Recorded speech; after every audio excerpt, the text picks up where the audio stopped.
mbokk internet yi Kéwoulo TV nuyu nañ leen bu baax a baax cant ak ngërëm ñeen na leen yéen ñi nga xam ne yéen ñuy topp à travers nos plateformes digitales di leen nuyu bu baax a baax di leen wax itam mën ngeen wéy di abonné waaye itam di partager dina permettre lépp li nga xam ne dugal nañ ko di ngeen jot cloche de notification mais également à travers seeni partage képp ki nga xam ne jotul abonné si Kéwoulo dina mën a seetaan lien yi nga xam ne tukkee na lépp lu jëm si wàllum actualité ni ki tey altine yemoo ak juróom-ñaari fan si weer avril ñu fas yéene waxtaanee li nga xam ne moom moo di actualité bi ma ànd si nag sama concert di Ramatoulaye Sow nuyu naa la bu baax siyaar naa la. fay naa la Binta naka mu. naka liggéey bi mbaa lépp jàmm. waaw alhamdulilah sant yàlla wér. salaamaaleykum mbokku internet Kéwoulo TV ñu ngi leen sant di leen gërëm yéen ñi toog jàkkaarloo ñu saa su ne duñu seetaan buñ ne xibaar yi bees xibaar yi wër rek ku ci nekk da ngay toog di xaar Kéwoulo ñëw. rawatina gan bu ñuy dalal tey nga xam ne bu ne axa rek ñëppay toog di ko déglu. exactement ndax xibaar yi wër yi muy joxe saa su nekk. mu am solo lool comme ni nga ko waxee rek ñu daal di dugal suñu invité du jour di Babacar Touré ñëpp xam ko si bu baax a baax lu jëm si wàllum taskatu xibaar waaye itam du joxe ay xibaar yu wër te leer monsieur Touré maa ngi lay nuyu bu baax a baax am plaisir dalal la ni ki tey ñu waxtaanee tolluwaay réew mi. waaw asalaamaaleykum wa rahmatulahi taala wa barakatuh. asalaamaaleykum waa Sénégal ak doom yi Sénégal képp koo xam ne yaa ngi ñuy seetaan ci plateau bi ñoo ngi leen di nuyu di leen ziara di leen ñaanal jàmm di leen déwénati ci koor gi nga xam ne ci lañ génn. di ñaan suñu borom subhaanahu wa taala lépp loo xam ne. dinañ ko fi waxtaanee mu doon njariñu Sénégal. merci beaucoup monsieur Touré. dañuy daal di àddu directement ci waxtaan bi tàmbali ko ci discours bu njiital réew mi di Bassirou Diomaye Diakhar Faye def d'abord monsieur Touré naka nga jàngatee sortie ba suñu njiital réew. def jànn ak suñu bokk taskatu xibaar yi mu am ay pàcc yu bëri yi nga xam ne wax na ko mais bu ñu taxawee d'abord ci lu mu wax. ci jëm ci wàllum premier ministre am dafa bëgg premier ministre bu fort maanaam dana gën a renforcer sax li nga xam ne moom moo di ay pouvoir am mais également des DG ñi nga xam ne itam ak ay ministres yi nga xam ne dañuy fort nag ko ko jàngatee. waaw mooy li nga xam ne moom la parti bi di Pastef mos a di fonctionner sax parce que bu nu xalaatee yeneen parti politique yi nga xam ne mas nañu indil président de la République dans l'histoire du Sénégal peut-être ñun jamonoy Senghor xamuñu ko wala fekkewuñu wala retenir ñu ci lu bari mais jëlee ko ci Abdou Diouf ba yegg si Macky Sall fii la ñu fekk la plupart du temps ki nga xam ne mooy président de la République parti bi partiyam la la preuve bu fekkee ne am na ñu ci naatable au crépuscule de sa vie politique ki nga xam ne mooy Abdoulaye Wade partiyam dañu ne doom ji moo koy donnu donc tey boo xoolee li nga xam ne mooy Pastef kenn xalaatul ne Ousmane Sonko doomam moo koy donnu donc muy un pas de plus mu woon la ni encore si tout le monde ne se vaut pas dans le Pastef ou dans l'attelage aujourd'hui qui est aux affaires c'est que dañu ay nawle lañu dañu nawloonte seen biir loolu moo lay won ni ki nga xam ne moo doon Bassirou Diomaye Faye nekkuloon le numéro 1 du Pastef nekkuloon le numéro 2 du Pastef bu ñu jëlee kooku ñu def ko président de la République tey jii ñu jox la kan mooy la deuxième personnalité de la République de l'État aujourd'hui ce n'est pas Ousmane Sonko sur le plan protocolaire la deuxième personnalité mooy El Hadj Malick Ndiaye Malick Ndiaye ne ni le numéro 1 ni le numéro 2 ni le numéro 3 du Pastef et pourtant aujourd'hui c'est le numéro 2 de l'État Ousmane Sonko dem banque encore tey jii boo ko doon xooltee dans l'ordre protocolaire bu ñu jógee ci président de la République bu ñu demee ci ki nga xam ne mooy président de l'Assemblée nationale moo ci topp xanaa bu ñu xoolee ci attelage gouvernemental la ñuy wax ne Ousmane Sonko mu jiite ñi nga xam ne mais tout juste après le premier ministre ña cee topp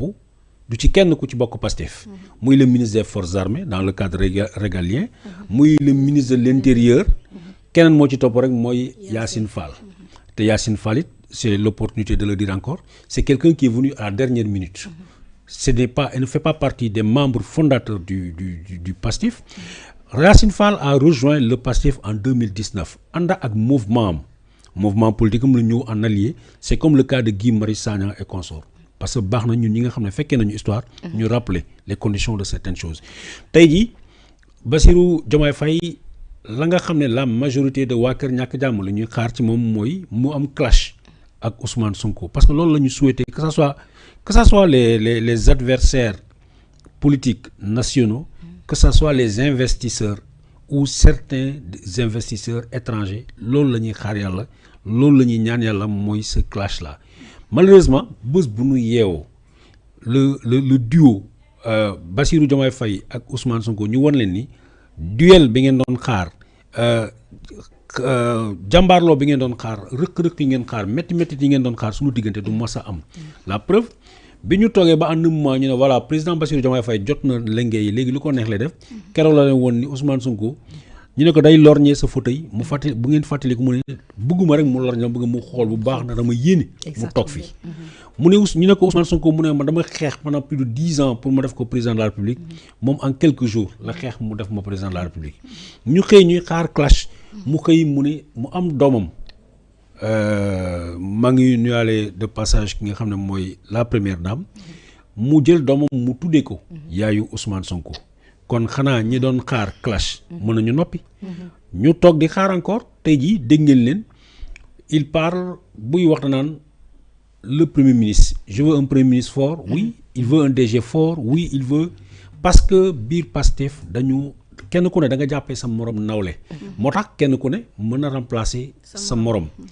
damay fàttali pour l'histoire keroog le 4 janvier 2024 bi Cour suprême décidé ni dafay annuler la candidature de dafay confirmer les 6 mois de condamnation de Ousmane Sonko dans l'affaire Mame Mbaye Niang ce qui ramenait quoi à considérer que Ousmane Sonko ne serait pas candidat à la présidentielle ndeysaan dem si yàlla sunu mag ji yàlla na ko yàlla yërëm te xarit àjjana mooy maître Cheikh Khoureyssi Ba keroog avocat yëpp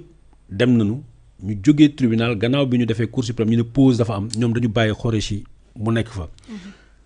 journalistes yi wër ko ci guddi gi mu def déclaration mu mel ni c'est fini pour Ousmane Sonko du nekk candidat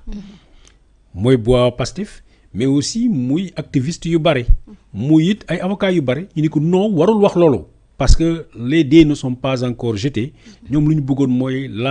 l'inconstitutionnalité de la décision lu ñu bëggoon mooy dañu bëgg a dem conseil constitutionnel pour que ñu infirmer décision bi ci guddi googu la jàkkaarloo ak sénégalais yi ne leen na ngeen fàttaliku la nga xam ne moom la Cheikh Béthio Thioune waxoon au crépuscule de sa vie waxoon ko ki nga xam ne mooy soxnaam mooy soxna Aïda Diallo mu ne ko soo ma donnulee kan moom mooy donnu ku ma gisul na jàpp ci yow ndax jàpp ci yow dëgg mooy jàpp ci man maay yow yaay man ci guddi googu laa théoriser ce testament de Aïda de Cheikh Béthio Thioune yàlla na ko yàlla yërëm ak soxna Aïda Diallo ma théoriser ko dëkkal ko Ousmane Sonko ak Diomaye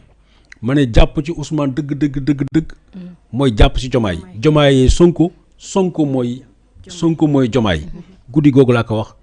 ba keroog may yeew wóole la lendemain ay saaga yu ne laa dégg ne dañu complot dañu bëgg a éliminer Ousmane Sonko musul wax ni du candidat mais dafay fekk ni amuloo lecture de la situation ak lecture du moment parce que Macky Sall était déterminé il n'était pas question que Ousmane Sonko soit candidat au-delà de Macky Sall. mais monsieur Touré si sa biir wax kon yow yaa génnee Diomaye muy Sonko mooy Diomaye. ce mot pour l'histoire et pour la postérité man maa ko moom man maa ko wax